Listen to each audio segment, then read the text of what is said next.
ಕೆಲವ್ರಿಗೆ ಒಂದ್ 4 ಹೆಜ್ಜೆ ನಡೀತಿದ್ದ ಹಾಗೆ ಮಂಡಿ ನೋವು ಕೀಲ್ ನೋವು ಕಾಣಿಸ್ಕೊಳ್ಳುತ್ತೆ.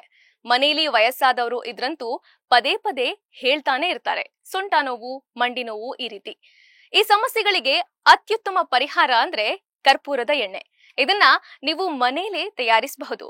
ಹಾಗೆ ಬಿದ್ದು ಪೆಟ್ಟಾಗಿದ್ರೆ, ಊತಗಳಾಗಿದ್ರೆ, ಇನ್ನು IT ಉದ್ಯೋಗಿಗಳಲ್ಲಿ ಕುತ್ತಿಗೆ ನೋವು, ಭುಜದ ನೋವುಗಳು ಸಾಮಾನ್ಯವಾಗ್ಬಿಟ್ಟಿದೆ. ಈ ಎಲ್ಲಾ ಸಮಸ್ಯೆಗಳಿಗೆ ಕರ್ಪೂರದ ಎಣ್ಣೆ ರಾಮಬಾಣವಾಗಿ ಕೆಲಸ ಮಾಡುತ್ತೆ. ನೋವಿರುವ ಭಾಗದಲ್ಲಿ ಕರ್ಪೂರದ ಎಣ್ಣೆಯನ್ನ ಹಚ್ಚಿ 1-2 ನಿಮಿಷ ಮಸಾಜ್ ಮಾಡಿದ್ರೆ ಸಾಕು. ಸ್ವಲ್ಪ ಹೊತ್ತಿನಲ್ಲೇ ನೋವು ಕಡಿಮೆ ಆಗುತ್ತೆ. ಇದಕ್ಕೆ ನೀವು ಮಾಡಬೇಕಾಗಿರೋದು ಇಷ್ಟೇ. ಒಂದು ಸ್ಟೀಲ್ ಬೌಲ್ನಲ್ಲಿ 3-4 ಚಮಚ ಸಾಸಿವೆ ಎಣ್ಣೆಯನ್ನ ಹಾಕಿ ಬಿಸಿ ಮಾಡಿ, ಎಣ್ಣೆ ಬಿಸಿ ಇರುವಾಗಲೇ 2 ಅಥವಾ 3 ಕರ್ಪೂರದ ಬೆಲ್ಲೆಗಳನ್ನ ಕುಟ್ಟಿ ಪುಡಿ ಮಾಡಿ ಹಾಕಿ ಚೆನ್ನಾಗಿ ಮಿಕ್ಸ್ ಮಾಡಿ. ಎಣ್ಣೆ ಆರಿದ ಬಳಿಕ ನೋವಿರುವ ಜಾಗಕ್ಕೆ ಹಚ್ಚಿ ನಿಧಾನವಾಗಿ ಮಸಾಜ್ ಮಾಡಿ. ಹೆಚ್ಚು ಪ್ರೆಷರ್ ಹಾಕಿ ಮಸಾಜ್ ಮಾಡುವ ಅವಶ್ಯಕತೆ ಇಲ್ಲ. 1-2 ನಿಮಿಷ ನಯವಾಗಿ ಮಸಾಜ್ ಮಾಡಿದ್ರೆ ಸಾಕಾಗತ್ತೆ. ನೀವಿದನ್ನ ಏರ್ ಟೈಟ್ ಡಬ್ಬದಲ್ಲಿ ಹಾಕಿ ಸ್ಟೋರ್ ಕೂಡ ಮಾಡಬಹುದಾಗಿದೆ.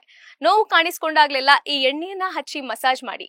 ಇದೇ ರೀತಿಯ ಇನ್ನಷ್ಟು ಹೆಲ್ತ್ ಟಿಪ್ಸ್ಗಾಗಿ ಡಾಕ್ಟರ್ ಬಾಸ್ ಯೂಟ್ಯೂಬ್ ಚಾನೆಲ್ನ ಸಬ್ಸ್ಕ್ರೈಬ್ ಮಾಡಿ.